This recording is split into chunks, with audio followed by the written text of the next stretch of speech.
Alright, so andito tayo ngayon kila Daddy Leo. Ayan. So, warranty natin yung ating quick ship dahil meron lang namang konting error.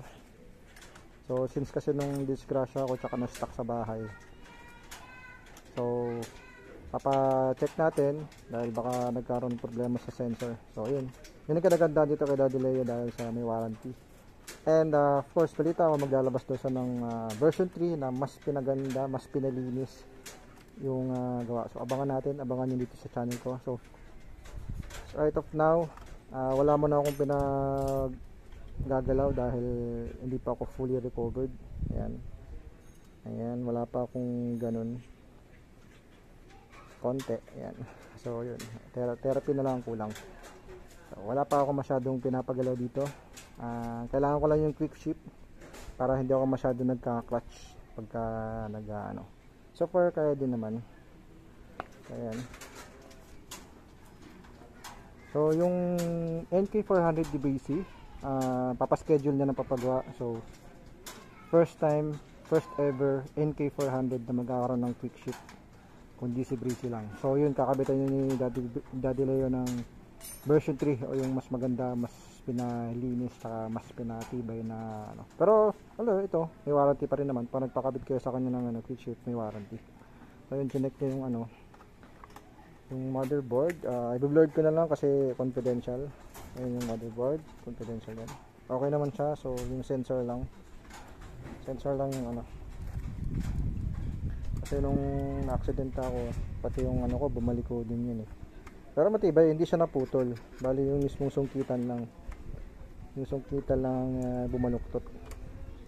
Pero yung mismong rod tsaka yung spring loaded yan, hindi yan nagka-damage, matibay yan. Bali yung sungkitan ko lang bumaliko. So na din, katagalan na rin na stock, kaya ganun.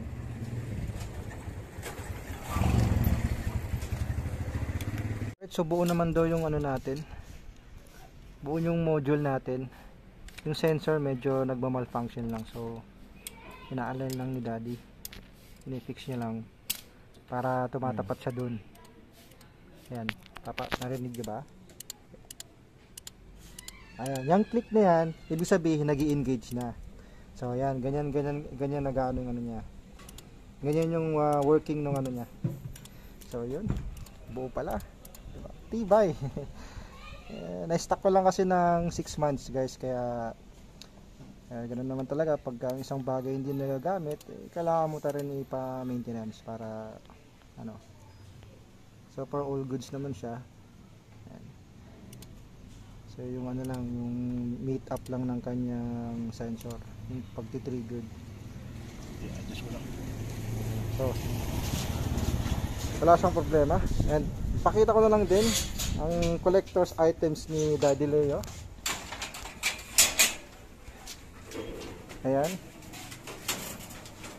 truly Japan 400cc Daddy GX6R. Hello. ito yung kumagat sa akin Ayan sound check ni Daddy Leo. Anong model Daddy Leo? 1994 GX7 ako. Yun, salamat. Napa-sound check pa tayo. Hindi daw ibigay yan for keeps for collecting collecting items na daw. Solid Japan yun. Nalo. Pang Japan.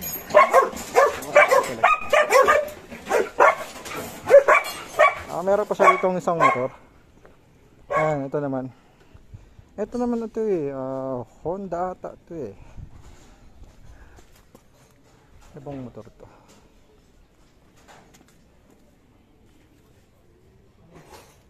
Kawasaki. Ayan. Mahilig si Daddy sa sa mga vintage na big bikes. Tsaka ito yung CB400 niya. Ayan, itong CB400 na to, Super 4, alam ko VTEC to naka quick ship na rin to. Alright, so tapos na. Ayan na siya. Series na siya. Na-align na yun, dapat i-align. Thank you lahat. Again, thank you kay Daddy Leo. Sa mga nagtatanong ng gusto magpa quick shift, lalagay ko dito sa description, sa screen nyo yung kanyang contact number, at saka para makapagpa-schedule kayo at magawa. Alright, slide safe, Paper Raptor. Peace out. Daddy Leo, quick shift.